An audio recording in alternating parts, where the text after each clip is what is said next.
যাদবপুর বিশ্ববিদ্যালয়ে ঘটে যাওয়া ঘটনার প্রতিবাদে রবিবার পূর্ব বর্ধমানের প্রাণকেন্দ্র কার্জন চত্বরে বিক্ষোভে সরব হলেন এসএফআই। শিক্ষামন্ত্রীর পদত্যাগের দাবিতে তারা বিক্ষোভ দেখাতে শুরু করে কার্জন গেটে। তারপর তারা কার্জন গেট থেকে বিক্ষোভ মিছিল করে শহরের পার্কাস রোড অবরোধ করে।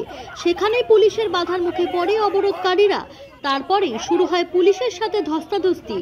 উত্তেজনা পরিস্থিতি তৈরি হয়, ঘটনাস্থলে মোতায়েন করা হয় বিশাল পুলিশ বাহিনী ওরেফ। পুলিশের সাথে ধস্তাধস্তিতে এসএফআই এর 3 আহত হয় বলে অভিযোগ। শিক্ষামন্ত্রী ব্রাত্য বসুর কুশপুত্তলিকা পোড়াতে বাধা পুলিশের। কুশপুত্তলিকা নিয়ে টানাটানি পুলিশ ও এসএফআই। এই ঘটনা উত্তেজনা ছড়িয়ে পড়ে গোটা এলাকায়। এসএফআই এর কেন্দ্রীয় কমিটির সদস্য অনির্বাণ রায় চৌধুরীর অভিযোগ, পুলিশ মহিলা কর্মীদের শ্লীলতাহানি করেছে এবং তাদের মারধর করা হয়েছে। পাশাপাশি শিক্ষামন্ত্রীর কচুপত্তলিকা দাহ করার পরিকল্পনা থাকলেও পুলিশ তা করতে দেয়নি। তিনি আরও বলেন, যাদবপুরের ছাত্রদের উপর দিয়ে শিক্ষামন্ত্রীর গাড়ি চলে গেলেও পুলিশ আটকাতে পারেনি, অথচ এসএফআই বিক্ষোভ করলে আমাদের জোরপূর্বক আটকানো হচ্ছে। পরিস্থিতি নিয়ন্ত্রণ রাখতে ঘটনাস্থলে মোতায়েন করা হয়েছিল বিশাল পুলিশ বাহিনী। ব্যুরো রিপোর্ট, সিফিং টাইমস। আমরা অবরোধ করব, পুলিশ দেবে না, সোজা কথা। পুলিশ কাদের বিরুদ্ধে, আমরা কাদের পক্ষে বুঝে নিন।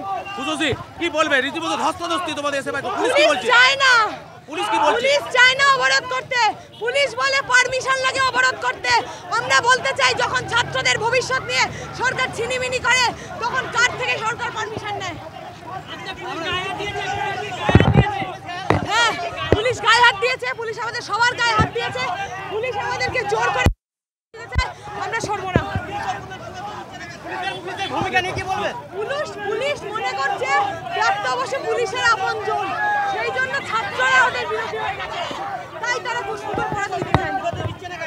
পুলিশ চায় না প্রাপ্ত অবশ্যই কুশপুত্তল পড়ানো হোক। পুলিশ তার মানে প্রাপ্ত অবশ্যই পক্ষে। আপনি কি জটিল কিছু সমস্যায় ভুগছেন? সমাধান পেতে চান? যোগাযোগ করুন প্রখ্যাত জ্যোতিষ ও তান্ত্রিক মনসারাম ভট্টাচার্যের কন্যা মনসা কন্যার সাথে। প্রখ্যাত জ্যোতিষ ও তান্ত্রিক মনসা কন্যা হাওড়া জানবাড়ি ও হাতিবাগানের নিজস্ব মন্দিরেও বসেন।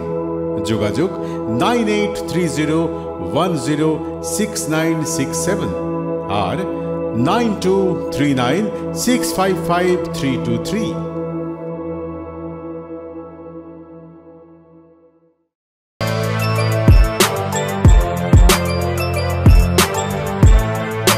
এখন অনেক বড় শ্রী লেদার্স হাওড়া ময়দান।